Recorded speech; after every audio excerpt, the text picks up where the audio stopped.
Welcome to the LSE and the annual lecture of the British Journal of Sociology. We've been running this lecture series for some years now, and this year I'm delighted to welcome Bev Skaggs as our speaker. Before I introduce Bev, I'd like to make a few announcements. There will be a reception immediately after the lecture in the foyer upstairs. Please come along for a glass of something, and while you're there, visit the journal's stand. The BJS has been going from strength to strength in recent years. For those of you that measure such things or are looking to publish your own work in an influential outlet, the journal's impact factor now stands at 1.684, which I assure you is very high. As you visit the BJS stand during reception, you'll also find copies of Bev Skaggs' books for sale. Bev is a member of the Sociology department at Goldsmiths, London. She is currently, or was, their head of department until very recently. She is soon to be, or is now, an ESRC Professorial Fellow, working on a project called A Sociology of Value and Values. Her publications include The Media from 1992, Feminist Cultural Theory 1995, Formations of Class and Gender Becoming Respectable 1997, Transformations Thinking Through Feminism 2000, Class Self-Culture 2004, Sexuality and the Politics of Violence and Safety 2004, Feminism After Bourdieu 2004, The Politics of Imagination 2011, Reality, TV and Class 2011, and finally, Reacting to Reality Television, Audience, Performance and Value 2012. As if that wasn't enough to keep her busy, Bev currently is the co-managing editor of the Sociological Review. The title of her talk today is Values Beyond Value. Is there anything beyond the logic of capital? For those of you that like to tweet, the Twitter hashtag for the event is LSE Capital. So, now that I've said all of that, will you please join me in welcoming Bev Skaggs.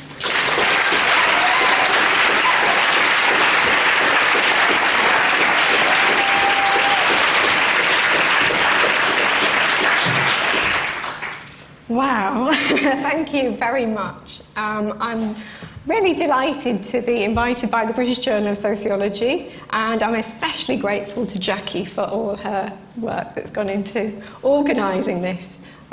Really a lot of work, actually. So I'm going to try and get through quite a lot of material, but this is particularly for Christy, who handed in a PhD this morning. My argument is, so it can be summed up in a very short kind of Guardian John Craig style, but I want to explain quite a few things. So I want to say I'm coming at it from three different temporalities.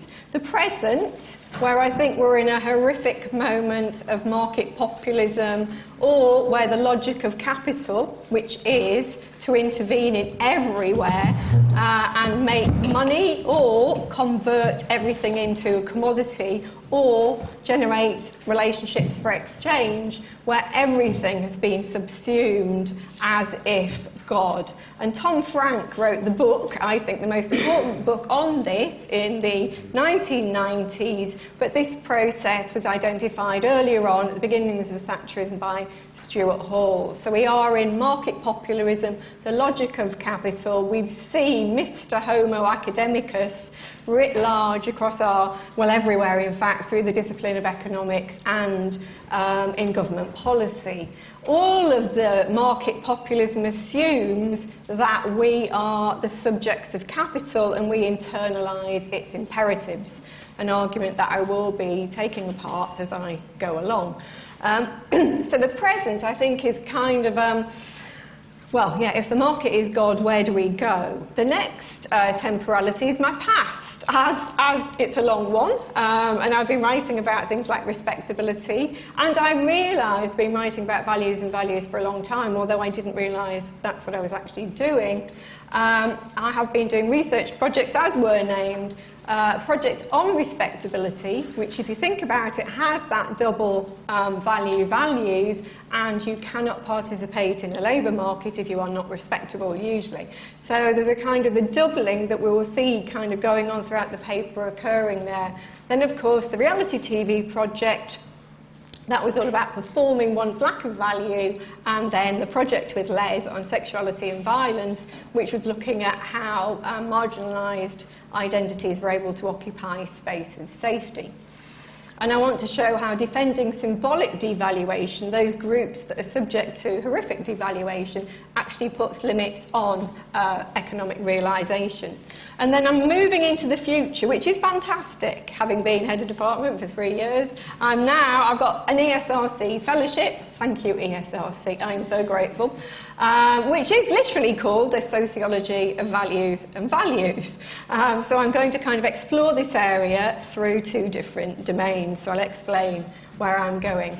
So the structure of the paper will work through the language of values, domain distinctions, how persons and personhood are constructed through this, the where and what of value, and I call value as a sweaty concept because it's all about labour, and incursions of capital logic and critique, and then I hopefully will end on ethical practice and effective attachments.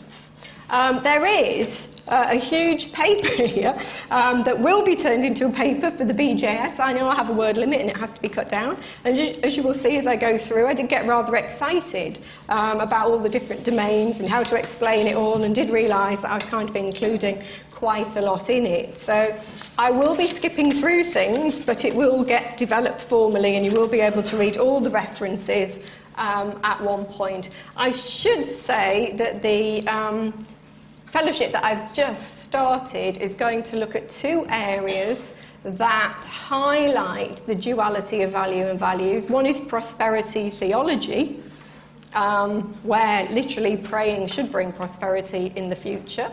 And the second one is Facebook.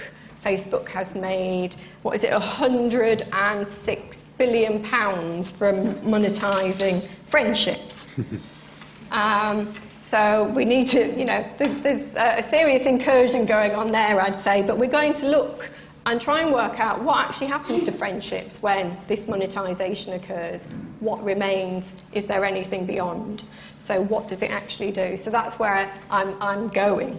Okay, so brief history, and it's trying to get through this, but again, I'll send you off into some references if you need to know them.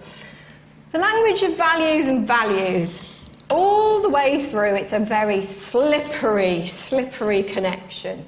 It's a dualism. Often we don't know what is value and what are values. It's dialogic, it's always referring to each other, and it's recursive. It keeps speaking back to itself. Really, right from the very, very start. And right from the earliest definitions, property and selfhood are always connected through propriety. The fact that we've come to one market under God, where Mr. Homo academicus reigns and values seem to have disappeared, suggests to me that there's been a kind of expansion of one domain at the expense of the other. And part of my aim is to rescue the other and say you cannot just think in singularity around this topic. It's very important to think what is left. So we begin with Dewey's theory of valuation, which I think is pretty critical, where he looks, and there's some lovely stuff, where he looks at the multiple meanings in ordinary speech. So we have praise, prize and price are all derived from the same Latin word, pretiare. Who speaks Latin? Yeah. Is that the right pronunciation? Pretiare, right. And also, esteem and estimate have a common root, and appreciate and appraise are usually used interchangeably. We also have words that are very interesting. Dear is still used as equivalent to precious and costly, and the term spent has a fantastic history, especially in understandings of sexual economies. There's a brilliant book called The Sexual Fix by Stephen Heath from sometime in the 80s that kind of explains that language in great detail. So very kind of slippery movement between those different economies. There's another very interesting book by Gary Zayed where he looks at how the language of psychoanalysis and the language of Marxism developed, again, in relation to each other. So terms like investment and fetish became quite critical to both, were the history behind both, but were used in radically different ways. There's a similar thing going on around the economy, and there's a I'm going to keep going, there's a fantastic book, but they are. I wouldn't be citing them if they weren't fantastic. Mary Poovy's work on the history of the social body, what do we think of as the social body, looks at how the term economy came into effect. And initially, it was about the management of the household. It's really interesting that as the term develops, the household disappears entirely, and I'll kind of show how that happened. But she argues, and it's a very important point, she argues that what happens is a very specific rationality, calculation, and the public came to organise what we now know as the economy. And then there's disciplinary battles in the establishment of economics by sociology over what can be the territory of one and not the territory of the other. And interestingly, the domain separation usually occurs via rationality. And there's some great stuff by, again, I'm going to cite a very important book, James Thomson on models of value, who looks at the history of the English novel and shows how political economy developed in one domain against the domain of the novel, which was meant to be about affect and romance. What's interesting in this domain distinction is everything that shouldn't be in political economy was located in romance. But interestingly, we know, if we've read Gissing, Trollope or Jane Austen as the best example, that romance was all about calculation in those novels. Why did I marry him? Reader, should I marry him? It was incredible calculation. But what's very significant in this distinction, there's an attempt to separate the public from the private, there's an attempt to separate the rational from the irrational, there's an attempt to claim very particular ways of becoming a rational economic subject, is that these are constitutive distinctions. They don't just occur separately. One is necessary to the other. You could say that political economy had to park everything it didn't want in the domain of romance, in the domain of gender as well. Of course, that which was not rational, calculative, economic and sensible and public was women's domain. And what's interesting, in this we see those different domains developing, and we see them being consolidated, but interestingly, the calculation, that is the method by which they both proceed. And I found this recently. I couldn't believe it. It was like a gift. And it's just come out, and it's published by Duke University Press, and this guy attempts to show how really Jane Austen was a game theorist. If that isn't contagion, I don't know what is. So, we have these domains developing. We also have disputes between political economy and radical economy, and we have disputes that get consolidated much later between economics and sociology. David Stark defines what he calls a Parsonian pact, whereby sociology allows economics to have all the calculative, mathematical, algorithmic methods, and it focuses instead on systems and social relations. Now, that division, you could argue, occurred much, much earlier in the UK, when political economy became a very specific domain in itself, and the big arguments were between different types of political economy. Now, I did want to kind of do this one by one, because you'll have all read to the bottom before I get there, but anyway. We have these domain distinctions, and they are gendered. What we also have, that's going on at a similar time, is the development of persons. What is it to be a person? Now, we've had the domain of economics developing, and there's a long history here, and historians will be horrified, but I have written quite a lot on the history in great detail elsewhere. But I'm just kind of skipping through this. What I want to look at now is how persons are developed in relation to these different domains. Obviously, women are meant to be the romantic, effective ones that do a bit of calculating, and men are meant to be Mr. Homo academicus, or, as I'll show, Labour. But what's interesting is that these domains develop around and with the social contract, which in Britain in the 17th century was developing through a very particular form of liberalism, consolidated in the 18th century. And that was informing how different people were seen to have value. So what did it mean to be a person with value? And I want to look here at very different traditions. First of all, there was the tradition of colonialism.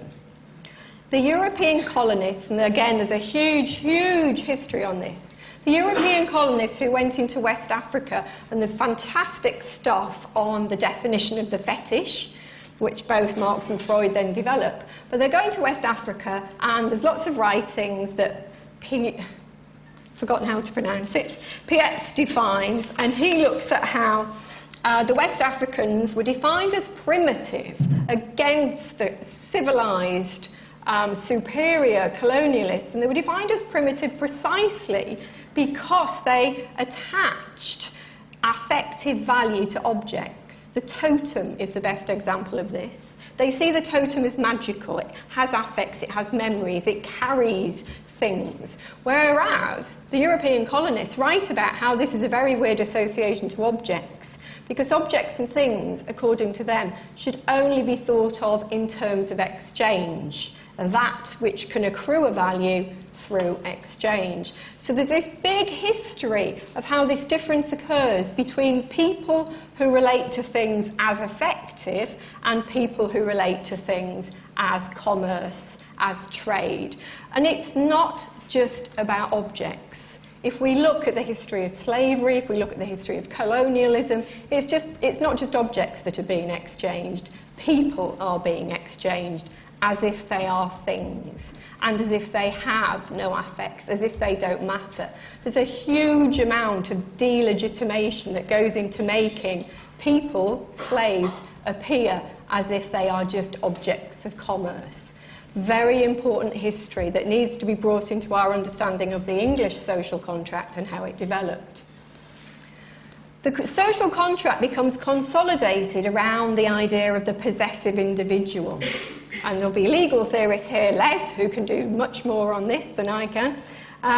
But what's key, and the only element I'm going to pull out of this, and there is a whole chapter on this in a book, the only element that I want to draw attention to is that the key of the English social contract was based on and for people who could not imagine themselves as objects of exchange, i.e. they couldn't imagine themselves as slaves, they couldn't be traded, they weren't commerce. They were the ones who did the buying, the selling and the exchange. It was, of course, as Carol Pateman has pointed out in a fantastic book on the social contract, that it was women, of course, and the working class that were excluded from becoming a person in the social contract through traditional liberal theory. This is really, really, really, really important, because traditional liberalism has this model of a person that is developed from understandings of colonialism and from understandings of gendered domains about who can and who cannot be traded. Very important.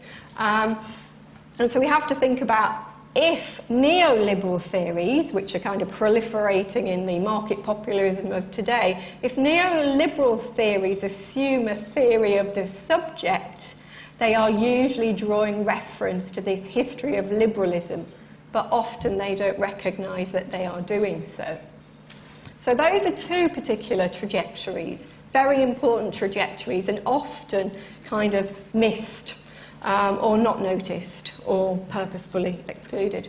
The other history that I want to draw attention to that I think is very important, and I always keep saying it's important, I wouldn't be talking about it if I didn't think it was important, so sorry, is that Lisa Blackmun's work on the constitution of the European. This isn't the colonialist who goes out and finds people who are strange. This is the colonialist, this is the European at home. And again, lots of historical writings about how the European bourgeoisie, as it comes into effect, defines itself against the mass.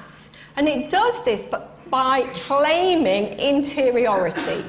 It does this by using the science of psychology.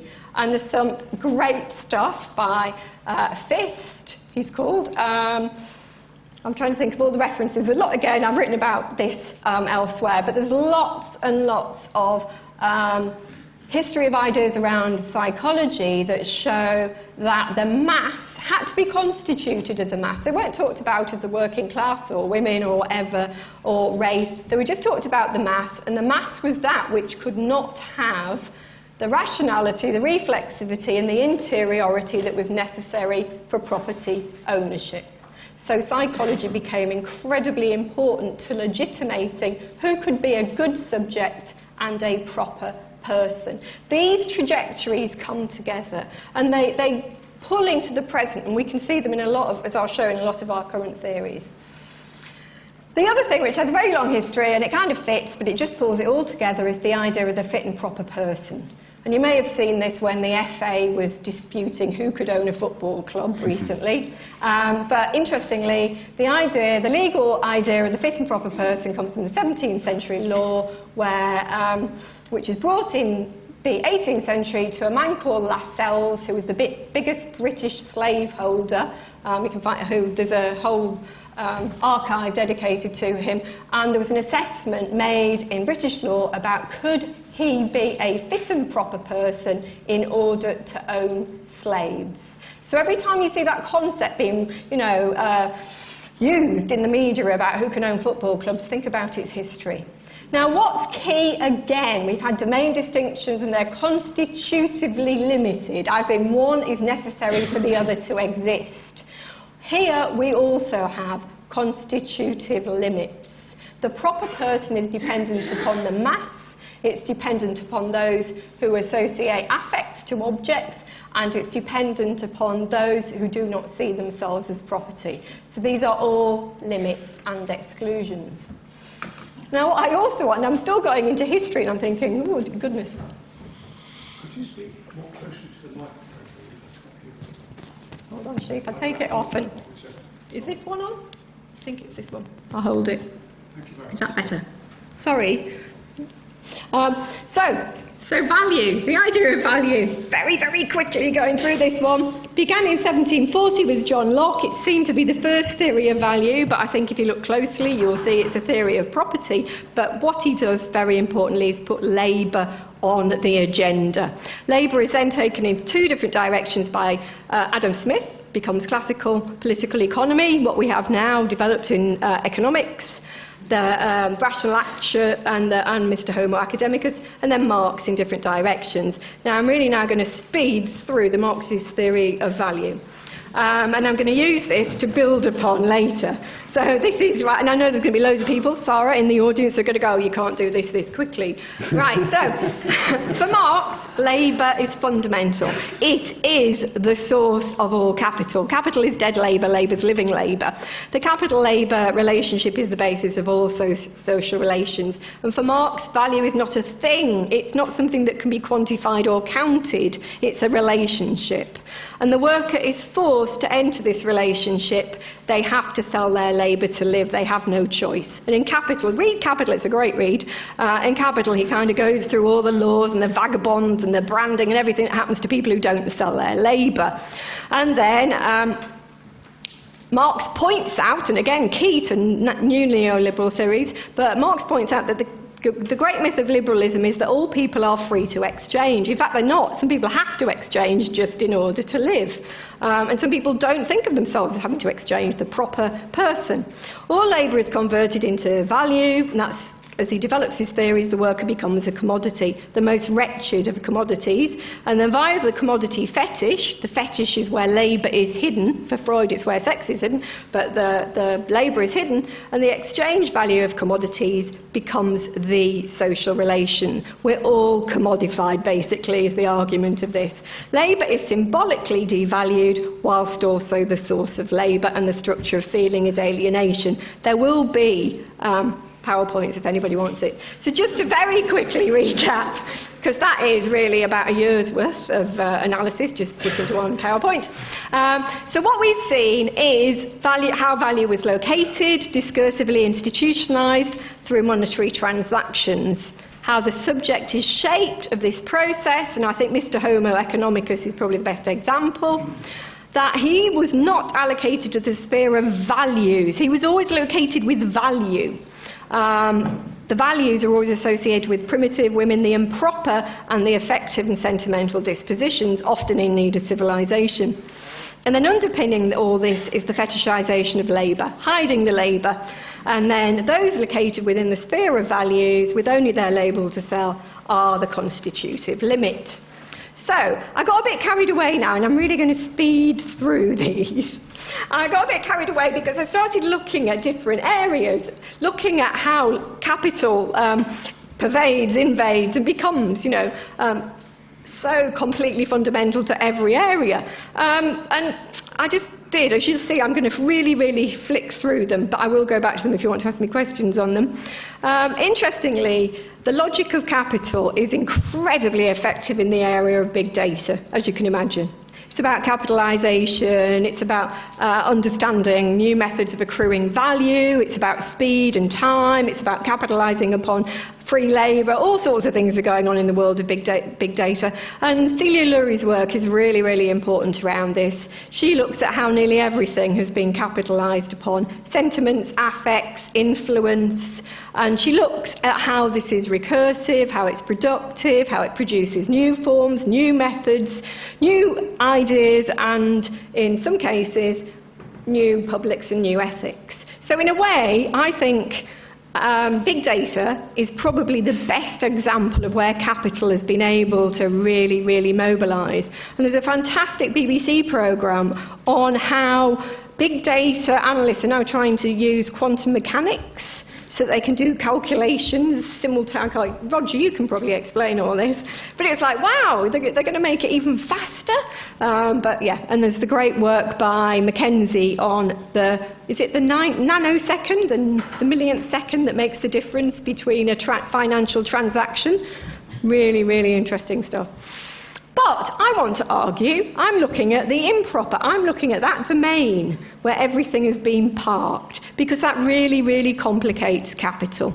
It really produces all these value chains that are very difficult to explain. It provides blocks, it provides limits, and it stops. And if we take the kind of Deleuzean model of, there's lines of flight and they're moving in and they're going to eat up everything that they can find and turn everybody out as a commodity, what we see, I think, in some of these areas that I'm going to go through are very interesting complications. The lines of flight are blocked, but not always for long, but maybe temporarily. So caring is one of the most interesting ones, I think, because caring is a state responsibility. It's a partially privatised industry, and capital is incredibly clever on this front.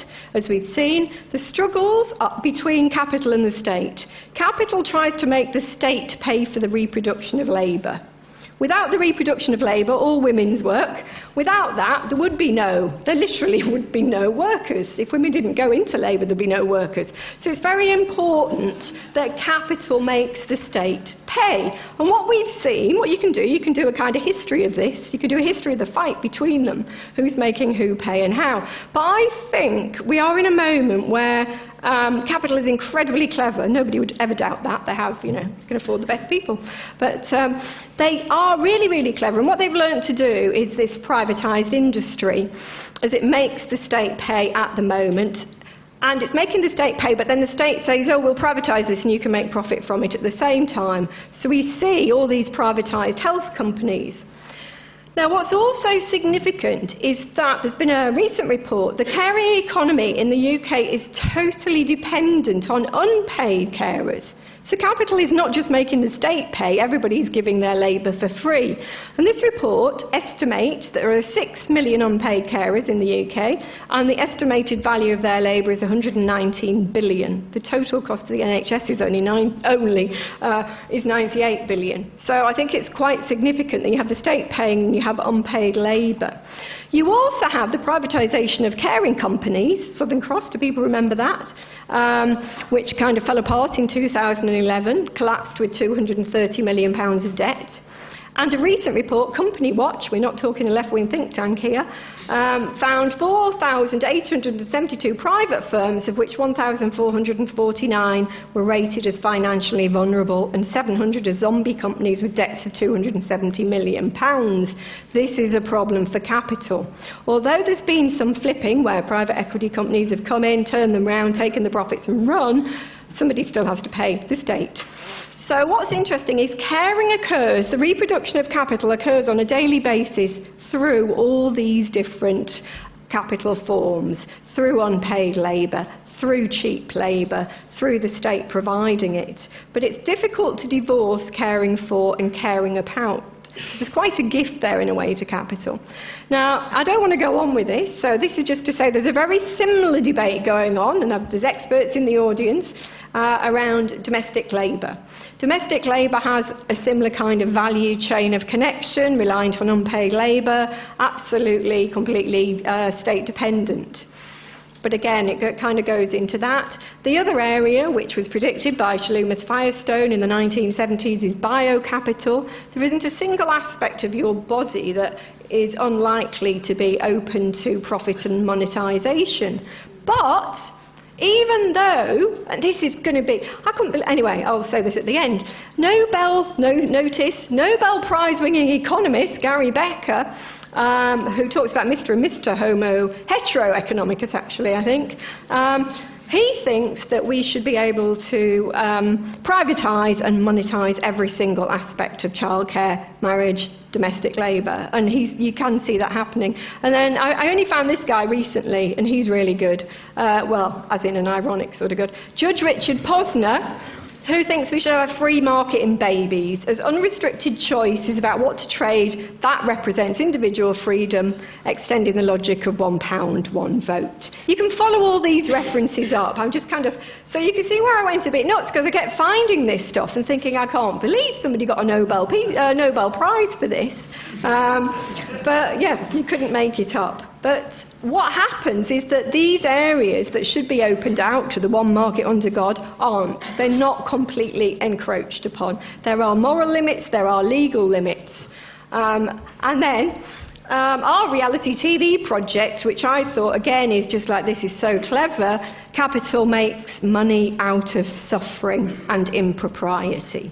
It makes people perform their lack of value in order to extract value. But what was interesting in this, our audiences who watched the programmes actually responded in a highly critical way. They weren't kind of just the passive consumers that is assumed. There's another debate around, I really am, I did go a bit nuts, so I'm just really flicking through these. Multicultural profit. Great debate by Zizek says, yeah, multiculturalism is a gift to capital because it opens out markets that can then be capitalised upon. But what I want to argue, that it does. Of course it does. It's like pornography, feminism. You can open out anything, you can exploit anything, you can turn anything into monetisation, but there is a lot beyond it. And then Roger, academic performance and measurements. And I just thought, because we are, academics, this is what we're measured by at the moment. Now, for those Marxist theorists in the room, I know that academia is not monetised. It's a very different relationship to capital, and we can have that question if you want. But it still is productive of a particular exchange relation and a financial transaction because we are funded by HEFCE and the government. But look, see what we're measured by. The AR index, the audience factor, the article influence, the author superiority, and just keeps going on.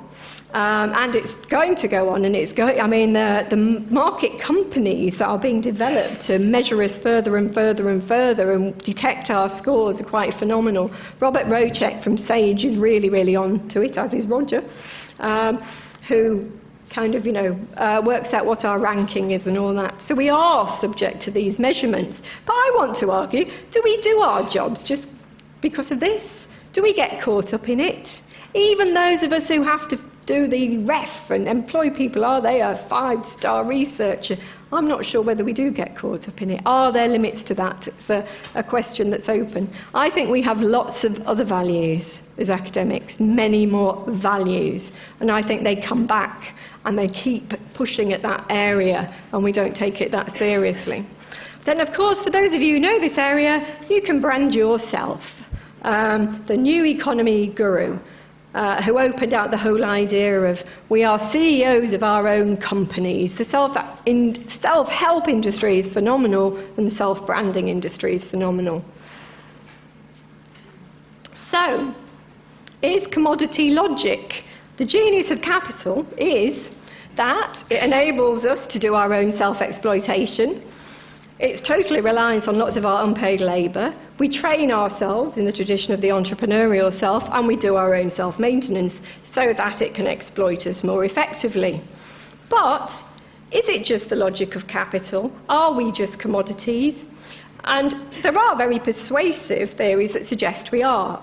Frankfurt School, Adorno, Marcuse, Lukács, Horkheimer, and there's lots of kind of what I'd argue the more banal reductionist versions of how commodities shape identities, which completely forget that most of us work and labour's still incredibly significant.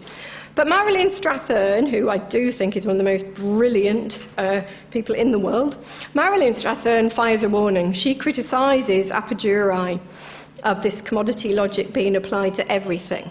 And she says, we can't, if we do that, we're trapped in it, we're caught in it. And she argues reductionism of reducing everything to a monetary transaction traps us in this logic. And I think there's an old paper, 1973, by Raymond Williams, where he draws upon Gramsci and says there are always temporal lags, there are always emergent and residual forms that escape the dynamic of capital. Always. So what happens? Is there anything beyond, which was the question of the title? Here I think we come to values as sedimented valuations. And what Andrew Zayed defined as attitudes or dispositions which we come to regard as justified. Now, I think some of the theories around values do create completely separate domains. They kind of exist in the world of moral philosophy, or they exist in the world of moral economy. And I think it's beyond the moral. It's much more effusive. It's within culture. It's within a cultural economy. So I'm not totally located in that area. And I think a lot of them kind of don't pay attention to representation and practice, and the dominant narratives that shape our lives, that are institutionalised and are incredibly powerful: heteronormativity, romance, marriage, maternity, paternity. So I think we need to look at how symbolic value is allocated to values, the good or the bad person, and how that happens through both legal and social contract. So I think if we work with Marilyn Strathern's idea that values and values are produced through relationships, we need to be able to identify different value practices. You can see all those different distinctions, all those constitutive boundary markers I'm now pulling together and saying we need to have a composite picture of how a person is distributed in circuits of values which are economic, symbolic and cultural. And they express values. And the thing that I think is really, really important is how can we flourish if all our actions are produced through capital imperatives? How can we be academics if all we were just worried about our impact and our measurement all the time? We wouldn't be able to do it. And as David Graeber has pointed out in all his brilliant work, if every action was a transaction of exchange, nothing would work, not even capitalism. It's impossible to kind of operate on that instrumental basis. And so then I started getting a bit crazy again, so I've kind of consolidated this down because I started looking at all the research, and a lot of it is anthropological, that monitors or charts or describes lots of areas where values are incredibly important. Now, Vic and I did a project on how people entered into value struggles through judgment and injustice. So we saw how caring, selflessness, anti-cruelty, anti-greed and anti-instrumental were produced by an understanding of injustice, where values are practiced and expressed constantly through their experience of living injustice. So the antis are very, very key in all this. These anti-instrumentalism or anti-inequality were produced in response to living the conditions of capital, but not necessarily absorbing them or internalising them as part of the subjectivity. And I put the reference in there because it's the British Journal of Sociology. Concern for others, affection, sharing and mutuality is a practice evident even in big data, WIFAC, and in open source software, and certainly in the development, of all sorts of other areas. Charity, altruism, selflessness and gratuitous behaviour generate what Boltanski calls a regime of peace and love. And there's some fantastic work by Saba Madood where she looks at how a pedagogy of support for women is developed through a politics of piety. Similarly, Kathleen Stewart's great ethnography on the Appalachian communities shows how a whole community forms itself through just talk, actually understanding the conditions of inequality that they live and speaking against it, working out the moral relationships between a community where they support each other, where fairness and kindness glues people together. And that's just to name a few. I could have had another 8 PowerPoint slides here, but I did contain myself, and it's not in the paper, and I'll just put lots of references in, I promise. And what really matters to us is other people. Anybody who's done ethnography, as I have for years and years and years, is we know that it's other people that are significant. It's not the relationships of exchange, it's not really the things we own, it's other people that are the most important. So I argue instead that we need a theory of person value. And person value kind of develops from Bourdieu's ideas, but moves them beyond metaphors of capital. And I've written about that elsewhere, and I'm not going to explain it. So to conclude,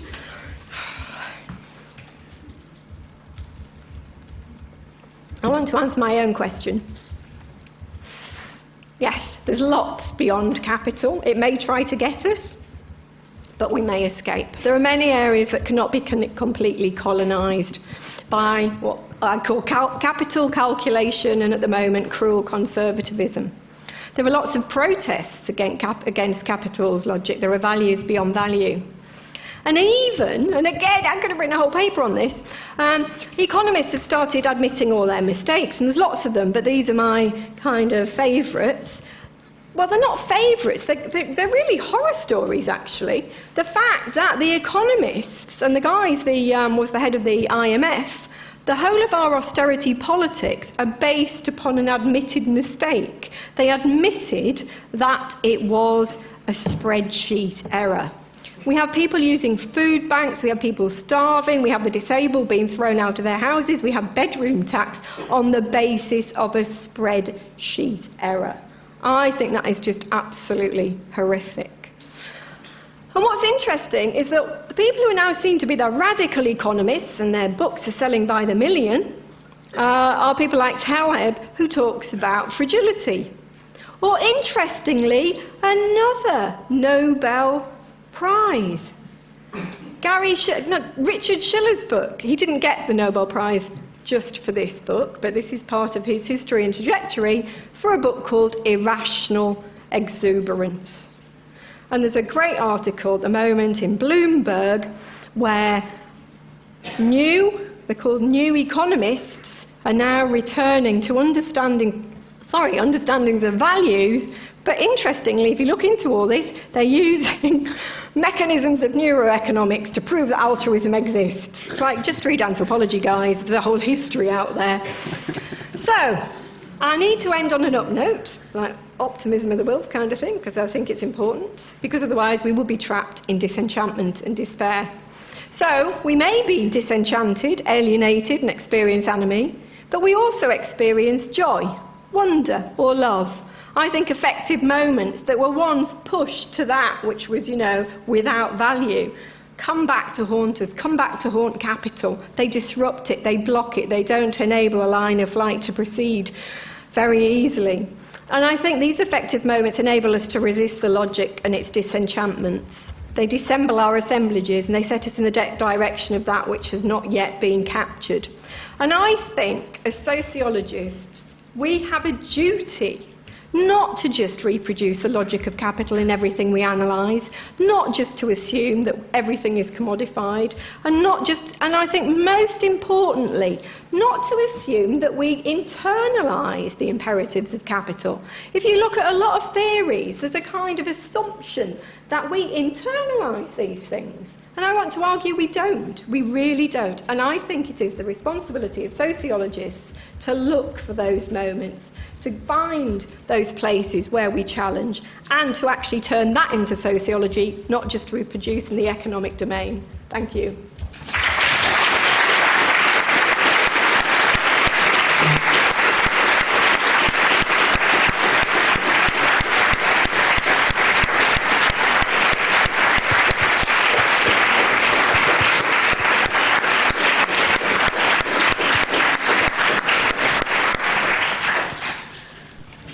Questions from the floor, please.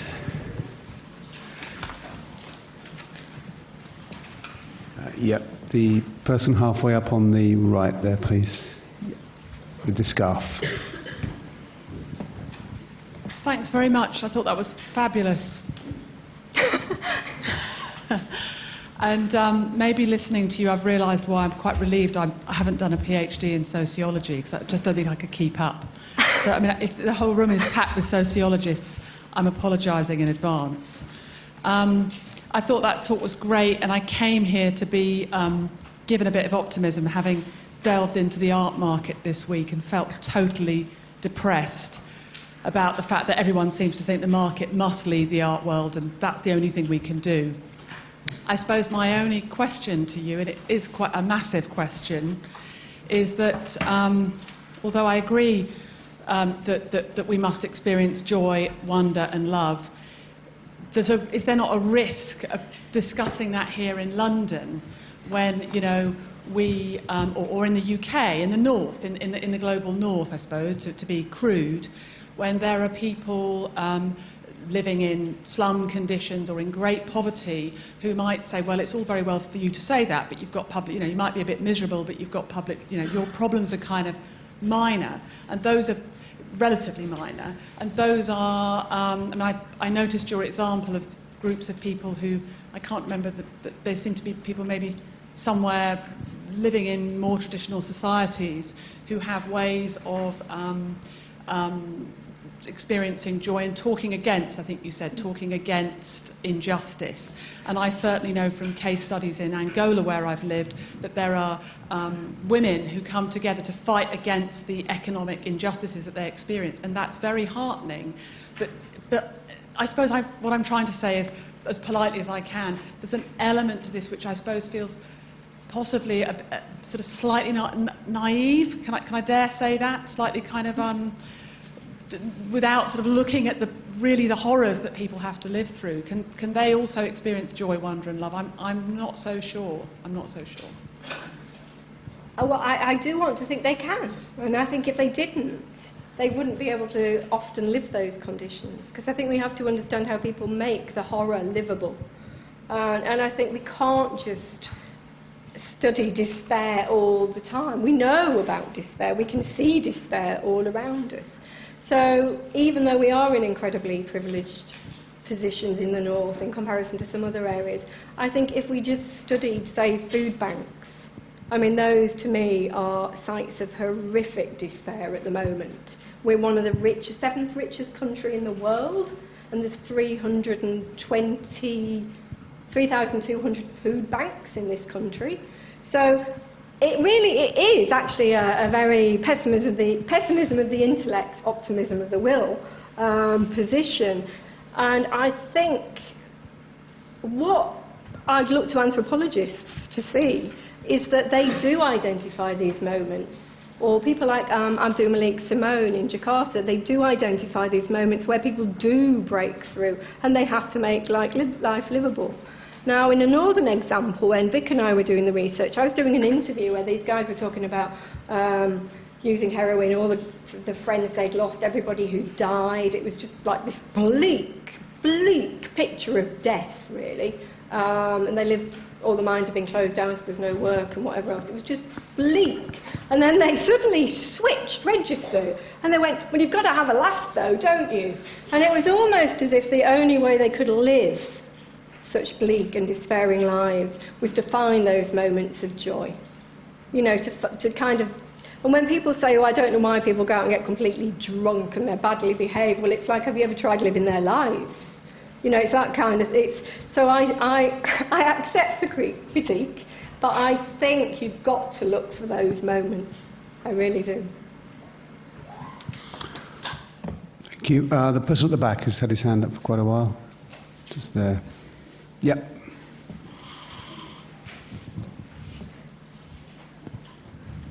Thank you for this speech. My name is Alcina Jeffers, and I've been coming here for quite some time now, and it's the first time I get a chance to ask the question. And I just want to say thank you for being here, because what you're saying is what we've been fighting for in the UK here since the 1960s, 70s, 80s, 90s, and 2000. We're now on 13. Yep. All those 10s has passed, so just say thank you. Well, thank you. Thank you very much. And yeah, I agree. It's like, it's not a straightforward progress narrative by any sense. You know, I think we're reliving the 80s in a most horrific form. And we look at work like turbo-Taylorism, where minutes of everybody's everyday life is controlled. So I actually think conditions are getting worse, but we have to keep fighting. Thank you. Okay, the guy with the glasses, just there, please. Hi. My question is, your idea about the person value, I find it very good, very admirable. But because my background is accounting, so business, economics, my question is, if you're just focusing on the person value, right, is that a sort of alternative to the capitalist idea, capitalist neoliberalism idea? What I'm saying is that if you're just focusing on the joy and then, the good stuff, and then you're just, you're not working hard enough, you're not putting any labor, would that do any good to the society? Would that do any good to yourself? I mean, if you're not, basically, if you're not doing anything and then you're just, focusing on the good stuff, on the social stuff, would that contribute positively to the society? Okay. I mean, the idea of person value is quite a complex development of Bourdieu, where it's looking at, rather than seeing people as consolidations of capital, the metaphors that he uses, we can understand that, but we look at how people are not forced to play the game that he describes. So they have other values. They have other ways of accruing value to themselves. It's a big debate about how that happens and how value struggles take place. And so I don't think it does. I've been quite careful not to reduce it to the logic of capital, and it's trying to take the domain, it's trying to make the domain of values register as much more significant than the domain of value. So maybe I should have called it person values. That might actually be a very good idea.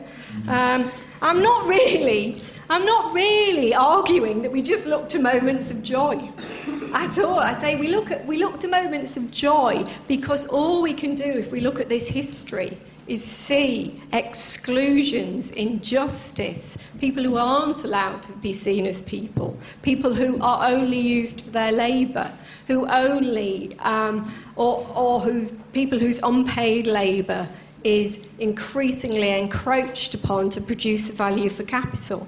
So I think there's a very big difference between the workings of capital and the workings of sociality. And I don't think it would be a big debate. I'm not saying that everything that's social has to be fun. I'm saying that when capital encroaches into everything, we have to look at what it cannot commodify and monetize.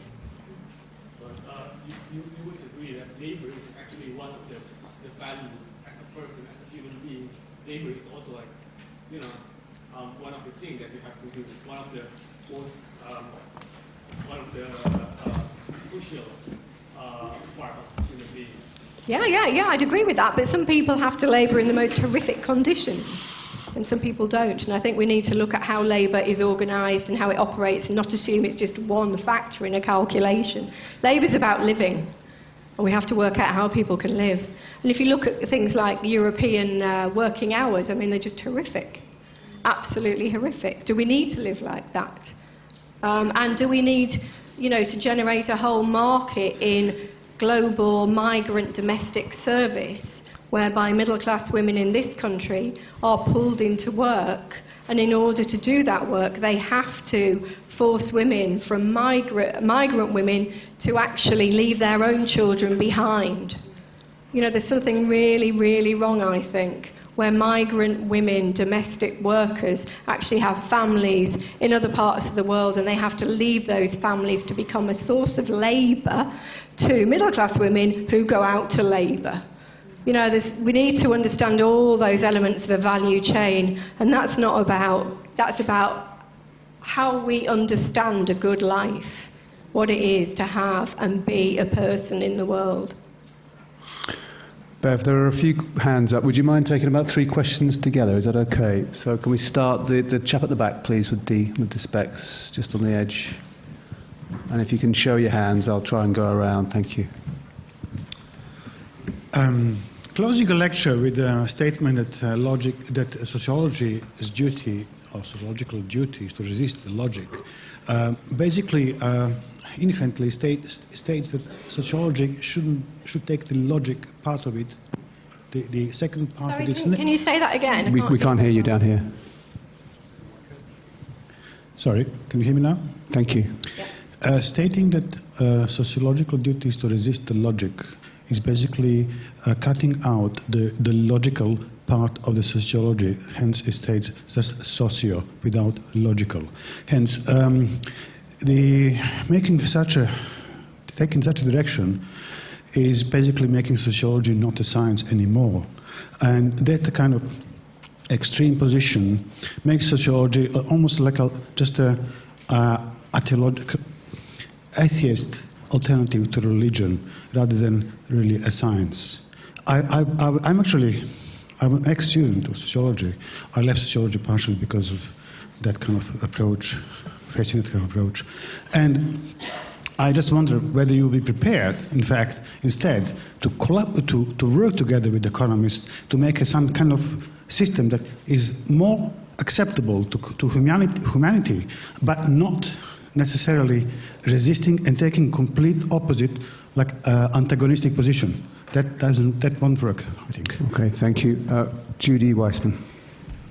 I really enjoyed the lecture, actually, and I just wondered if you could sort of elaborate on a couple of things that you threw out, because I was really interested. You talked about everything being financialised and marketised, and one of the examples you used was friendship, and I was hoping you'd say a bit more about that, and maybe link it to the discussions that I know you're well aware of about digital labour now, and the fact that you're right. On the one hand, a lot of the labour that on the internet is financialised and monetised. On the other hand, it's creative, satisfying, voluntarily kind of given. And so with all these cases, we've got a very sort of subtle, contradictory kind of relationship going on. And there were just moments where I thought it was sort of, you were on the bleak, too much on the kind of bleak with the financialisation. So I wonder if you could just say a little bit more around those themes. Anyway, I'd love to hear. Yeah, so those two together. I think it's interesting in terms of economics and sociology, because sociology is a very, very open, Catholic, interestingly, you use the religious reference, discipline. It usually recruits people from all over the place. And so it's not completely tied. If you look at the history of the research assessment exercise, we don't have very specific journals that we have to publish in. It's pretty open, it's pretty creative in lots of ways.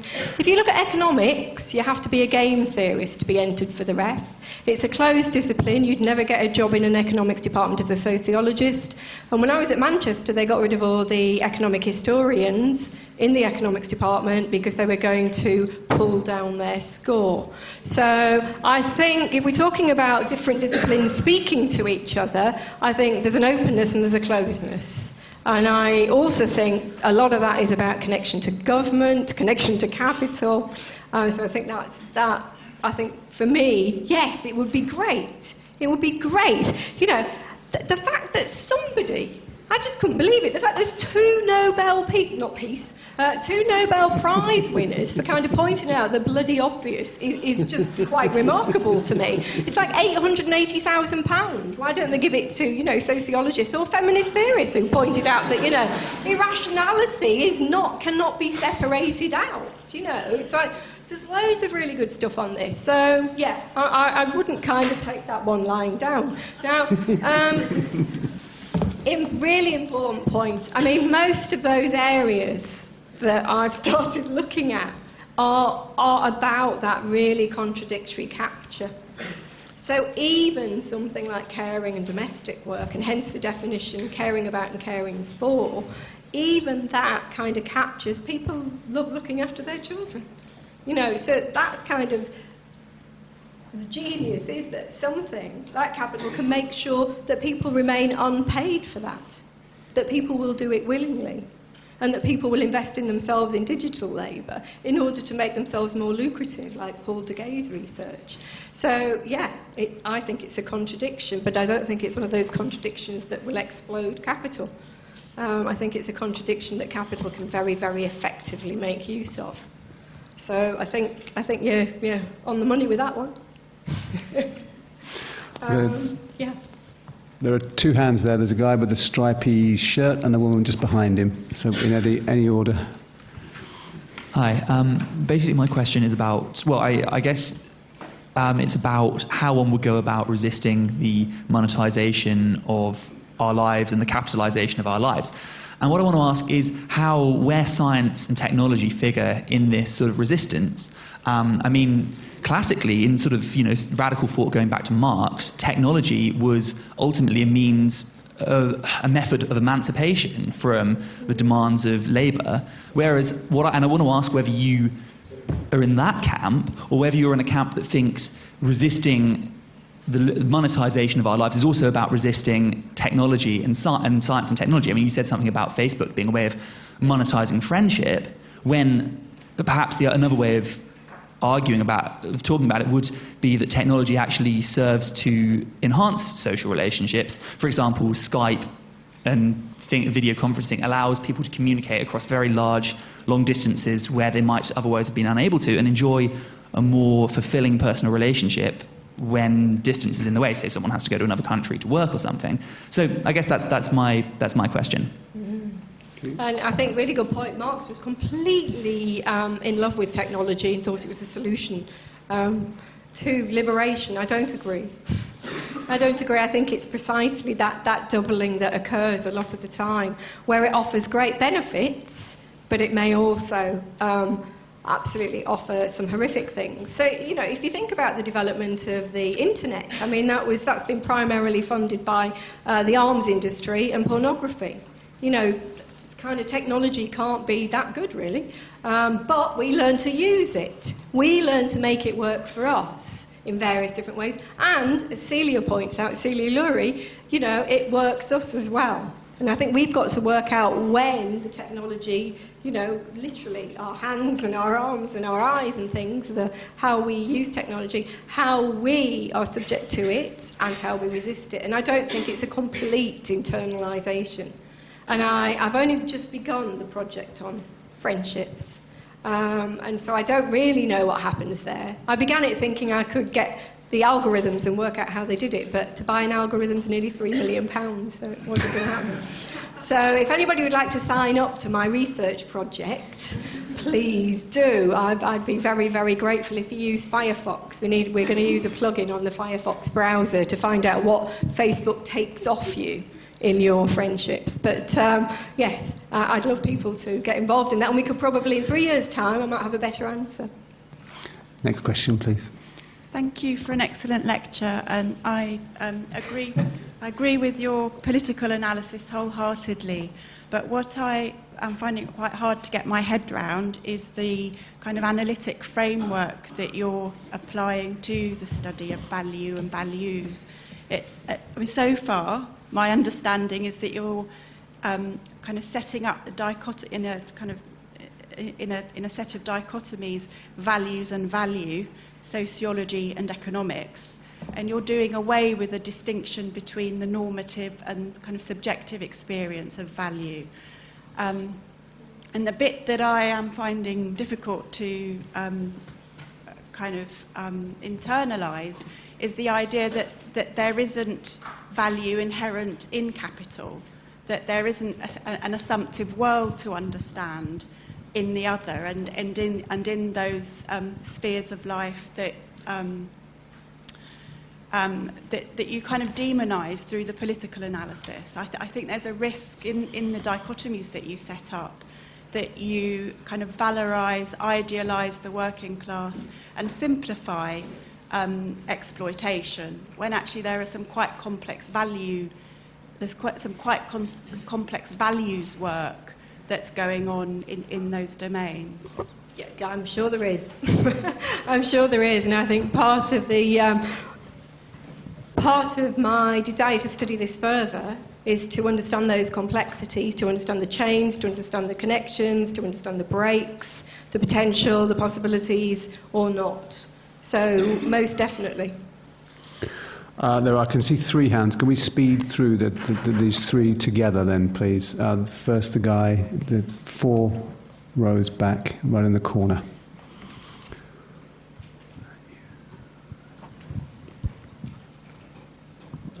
Right. Hi.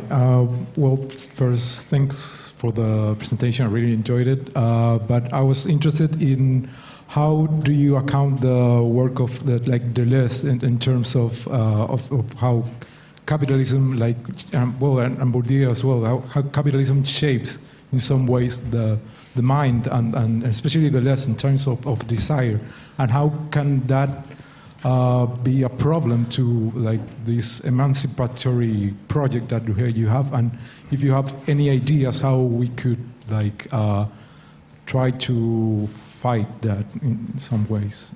Thank you.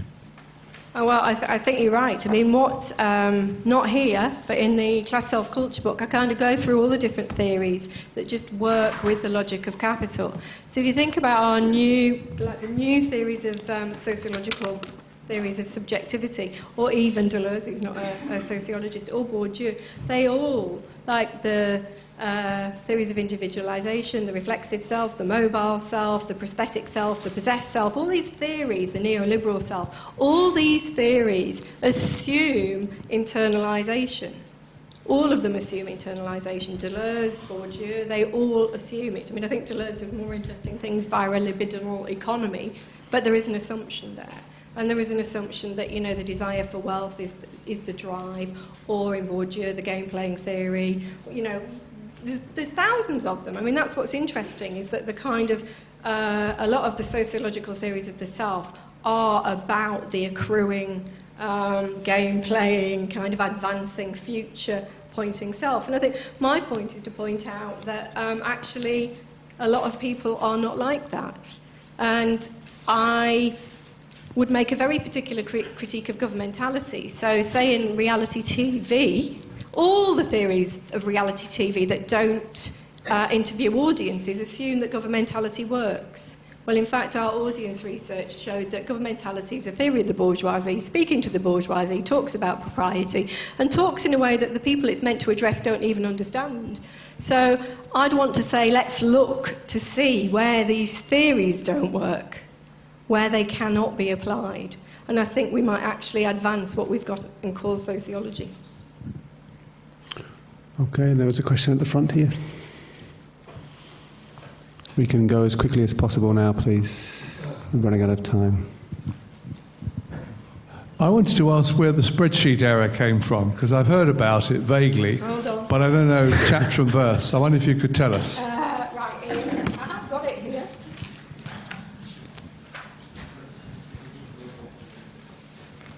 Actually, while I find... We'll have another question. The guy right in the middle here has been It's waiting. the Harvard economists Carmen Reinhardt and Ken Rogoff, who originally framed the argument that too high a debt to GDP ratio will always necessarily lead to economic contraction, and who had aggressively promoted it during Rogoff's tenure as chief economist for the IMF.